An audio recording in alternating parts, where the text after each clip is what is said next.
Hallelujah, praise the Lord. आप सबको जय मसीह की।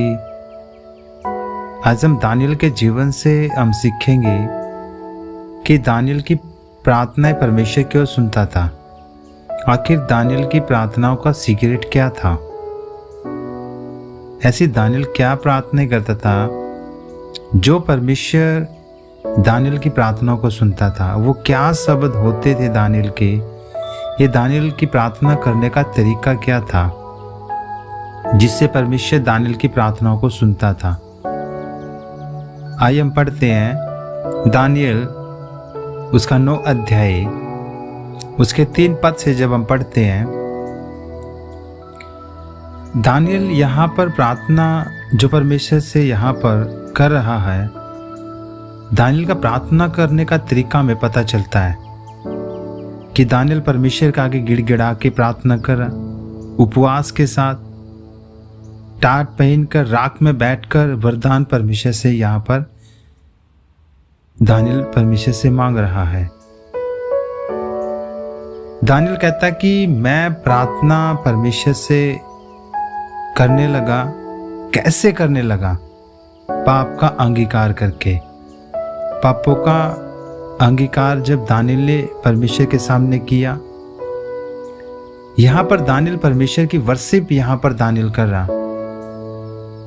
आगे जब हम वचन को हम पढ़ते हैं कि प्रभु तू महान भय योग्य परमेश्वर है, जो अपने प्रेम रखने और आज्ञा मानने वालों के साथ अपनी वाचा को पूरा करता और करुणा करता रहता है। यह दानियल का सीक्रेट था। एक यहाँ पर दानियल अपने पाप का अंगीकार करता है, परमेश्वर की वर्शिप करता है। अगर उस समय हम दानियल के जीवन को देखें, उस समय दानियल मादी दारा के समय, उस समय एक बड़े ओहदे पर था। 120 अधिपति, 120 अधिपतियों के ऊपर दानियल राजा सबसे ऊपर। 3 मुख्य जो अधिकारी थे, उन 3 मुख्य अधिकारियों में भी दानियल ऊपर था। लेकिन इतने बड़े पद पर होने के बावजूद भी दानियल परमेश्वर से कभी दूर नहीं हुआ। दानियल यहाँ पर पापों का अंगीकार यहाँ पर करता है, परमेश्वर की महिमा करता है। जब हम वचन में पढ़ते हैं, दानियल कहता परमेश्वर से कि हम लोगों ने तो पाप, कुटिलता, दुष्टता, बलवा किया और तेरी आज्ञाओं और नियमों को तोड़ दिया। तेरे जो दास नबी लोग हमारे राजाओं, हाकिमों, पूर्वजों और सब साधारण लोगों से तेरे नाम से बातें करते थे, उनकी हमने नहीं सुनी। दानियल यहाँ एकदम क्लियरली परमेश्वर से अपने पापों का पश्चाताप यहाँ पर अपने लोगों के लिए, राजाओं के लिए, हाकिमों के लिए, दानियल अपने पूर्वजों के लिए यहाँ पर परमेश्वर के सामने गिड़गिड़ा के, घुटने टेक के प्रार्थना परमेश्वर से यहाँ पर कर रहा है। अगर इससे पहले अगर हम पढ़ते हैं कैसे परमेश्वर ने दानियल को सिंहों की मान से बचा, उस समय भी दानियल परमेश्वर निर्दोष था। परमेश्वर के सामने, राजा के सामने भी निर्दोष था। राजा नबूकदनेस्सर के समय भी दानियल निर्दोष था। जब खाने के विषय में राजा ने आज्ञा ठहराई थी, उसने ऐसी अशुद्ध वस्तुओं को खाने से मना कर दिया।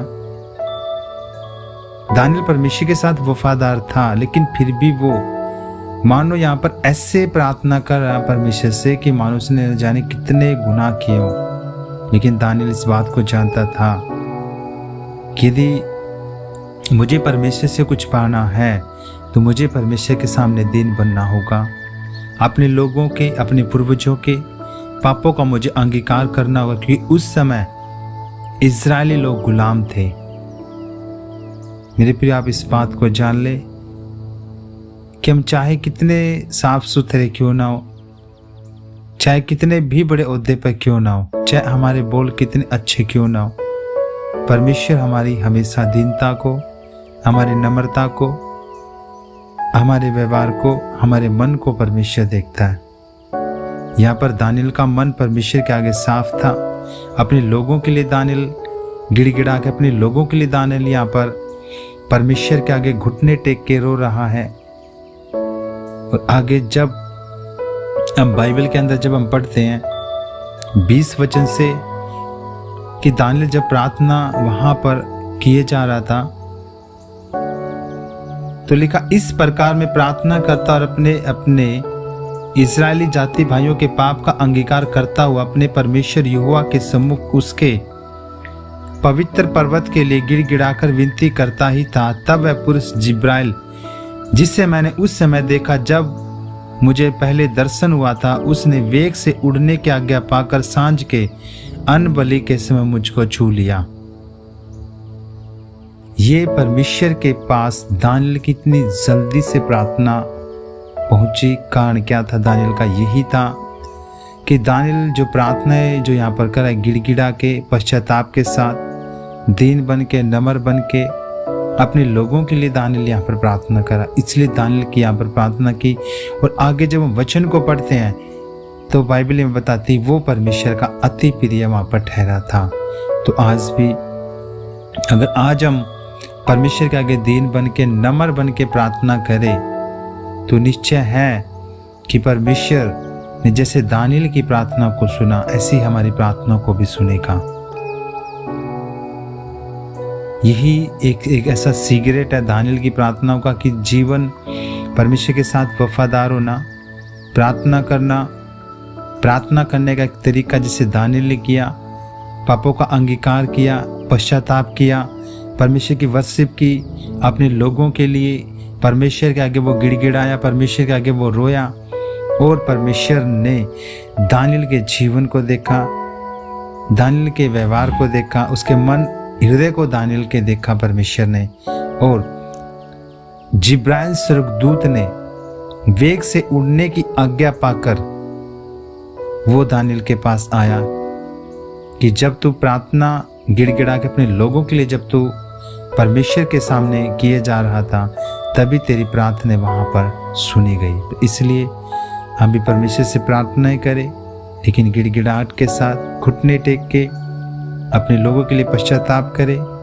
पश्चाताप के साथ हम प्रार्थनाएं करें तो निश्चय है परमेश्वर आप सबकी भलाई करेगा, आप सबकी दुआओं को परमेश्वर सुनेगा। परमेश्वर आप सबको आशीष दे। God bless you. जय मसीह की।